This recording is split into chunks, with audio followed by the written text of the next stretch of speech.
ഇപ്പൊ നല്ല മണ്ണുണ്ട്. ഇതിലിട്ട് വെച്ച മാറണാവോ?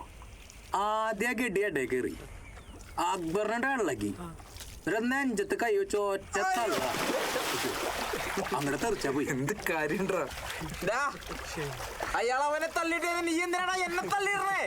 നിർത്തിയ അത്രയ്ക്കൊന്നുമില്ല. അത് പിന്നെ ഞാൻ വേണ്ടെന്ന് വെച്ചിട്ടാ. ഒന്ന് പോടെ. അയാളാ പാതാള ഇരട്ട കൊലക്കേസിലെ പ്രതിയാന്ന് കേട്ടെ. ഇപ്പൊ എന്താ പരോളിന് ഇറങ്ങിയിട്ടുള്ള മേലും കീഴും നോക്കാത്ത തന്നെയാണ്. അക്ബറെ, നീ വെറുതെ ആവശ്യമില്ലാത്തവരായിട്ട് മുട്ടാൻ നിൽക്കണ്ട. അതൊക്കെ ഞാൻ എപ്പോഴേ വിട്ടു. എന്നാ നിനക്കുള്ള ജീവ, കഴിഞ്ഞ കളി നമ്മൾ സമനിലയായിരുന്നു. അടുത്ത മാസം സെന്റ് തോമസ് ആയിട്ടാ, നമുക്ക് ജയിച്ചേ പറ്റൂ. ഒന്ന് പോയാലോന്ന് നിനക്ക് തന്നെ പറയാനുള്ളൂ. ഇത് തമാശയല്ല കേട്ടാ. നീ മര്യാദക്ക് പ്രാക്ടീസിന് ഇറങ്ങിക്കോ. നമുക്ക് ജയിക്കാടാ.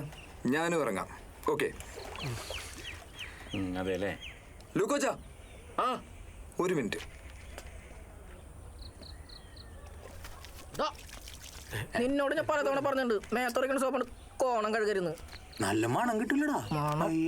ഒരു സോപ്പല്ലേ? മണം പോയി. സോപ്പല്ല ഒന്നല്ലേ? എന്തിനാണ് കണ്ടവര് സോപ്പെടുത്ത് തേക്കുന്നത്? എന്താ സഖാവേ? ഒരു കാര്യമുണ്ട്. പറയടാ. നമ്മുടെ ജാനറ്റില്ലേ? നമ്മുടെ കാലുകൊണ്ട് ചെയ്യാത്ത അത് തന്നെ. ആളുടെ വീട്ടിലെ കാര്യം കുറച്ച് കഷ്ട. അച്ഛനും വയ്യ, വീട് പണിയാണെങ്കിൽ പാതി വഴിയിലും. അപ്പൊ നമ്മളായിട്ട് ആ വീട് പണിയൊന്ന് തീർത്തു കൊടുത്താലോ എന്നൊരാലോചനയുണ്ട്. അത് നല്ല കാര്യമല്ലേ?